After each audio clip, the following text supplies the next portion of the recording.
Welcome to the first of a series of videos that I'm going to do where we review different AI detectors out there to see which one is the best one out there, or at least the most likely to flag your work if it was labeled with AI, or if you are someone who uses these tools to help with, maybe you're a teacher or something like that, to understand which one is going to be the best. And today we're reviewing Originality.ai.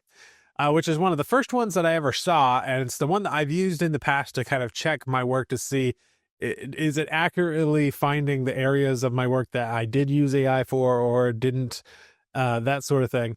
We've known for a long time that AI detectors tend to be notoriously unreliable, but I want to just put that to the test and see just how true that is. So I've put together a series of documents that I am going to test with a whole bunch of different detectors, starting today with Originality.ai.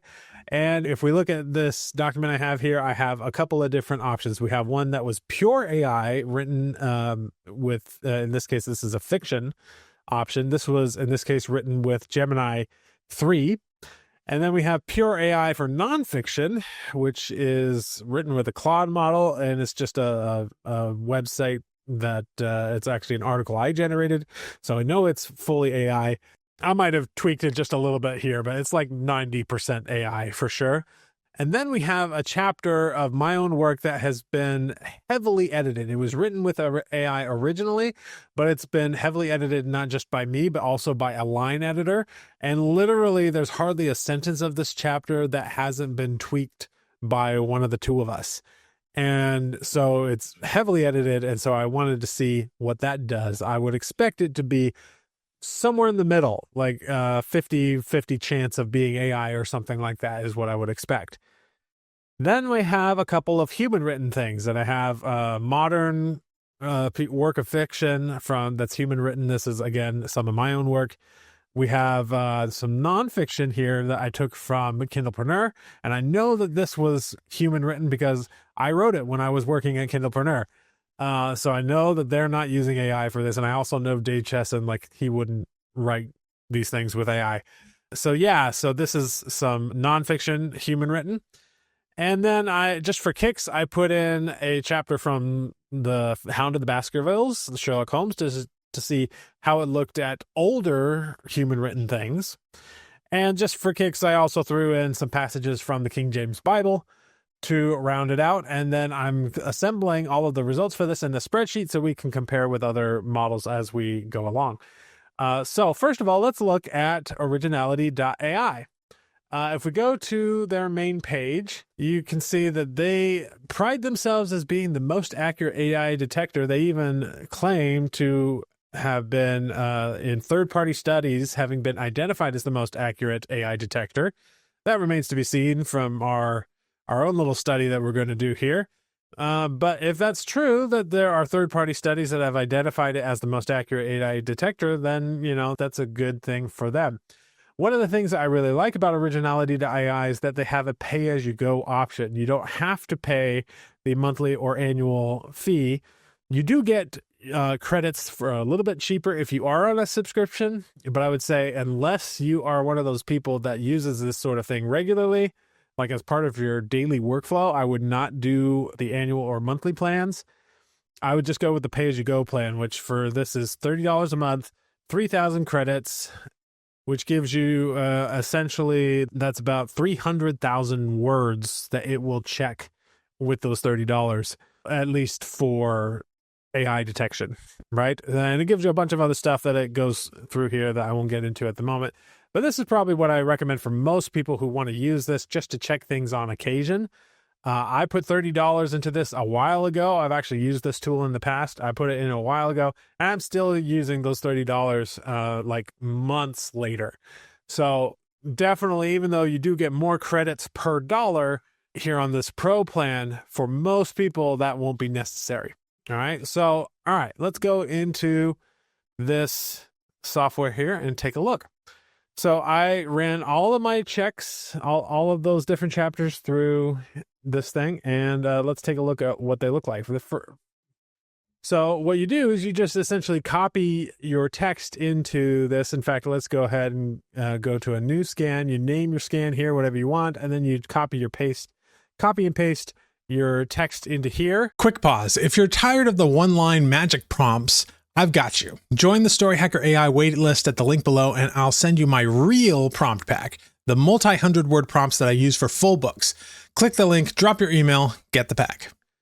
There's also an import button here if you want that. And then on the side here, you can have a bunch of different things that it checks for. And this is one of my favorite things about Originality.ai is that it's not just about the AI detection. They also have a plagiarizer, which, as a lot of people know, can be actually really expensive if you go through other avenues. And so I actually find like this is pretty cool that they have this included as well. It does increase the number of credits you're using, but it's a great way to do plagiarism scores if you need that. It also does content optimization. So you would enter a keyword here. And this is for if you're writing an article and you want it to rank for a certain phrase. Then you could put the keyword here and it would help to optimize your content, which is pretty cool. As someone who has an SEO background, that's a really cool feature right there. It also has a readability score, which is also really handy for whether you're doing fiction or nonfiction. It has a grammar and spelling score. And this one's pretty fun. It has a fact-checking score. Well, it will actually go through and do its best. It's not going to be perfect, but it's going to do its best to actually go through and check the facts on certain things. So if you're writing with AI and you want to check for hallucinations, this could be a good way to go about that. And as a result, I think just based on the things that they're checking here, I think the primary audience for Originality.ai is probably online writers who are writing SEO articles and things like that, and want to make sure that their ghostwriters or that their actual writers are not being flagged as heavily AI, that it's optimized for the right keywords, that all of the facts are straight, all of that stuff, very useful tools if you are an online writer. So I could definitely see this being a valuable tool if that's kind of the industry that you're in. But anyway, let's go back to the history here. Let's look at this one that was pure AI. And funny enough, it was only 64% confident that this one was AI, even though this is 100% AI written. I did not edit this at all. It could be because this was written with Gemini 3, which is a slightly newer model. So maybe they're still working out the kinks there and trying to get it trained to detect that model. Because I did others that utilized the Claude models, and those were very much flagged as AI. And that's actually a good segue now into actually going through the results of each of these tests. So the pure AI fiction, like I said, got 64% likely AI, where I expected 100% because it was 100% written. The nonfiction was identified as 100% AI, which is also what I expected. I do think nonfiction is easier to detect the AI with because it's more commonly available to train on. And then this was interesting to me, the heavily edited AI fiction, which I would have expected to be around 50% or less because it was really edited by myself and the editor, was 100%. And I found that really intriguing. I would say this is an error on its part because literally quite a bit of it was human written, just kind of based off of a draft. But then the funny thing is, so the first fiction that was human written did get a 0, which is what I would have expected. But the human written nonfiction, which is an article that I wrote, so I know for sure it was human written. This was written before AI. That one came back as 99% likely AI, which is really funny. And this is why I think it's actually really hard to do this. It's easier to detect AI patterns in nonfiction because it's so much more prevalent online. And a lot of what it's trained on is online content. So it's going to sound more like that online content. And that's the interesting thing here is because it's done that so well, now it's actually flagging real human-made content that was written online as AI content.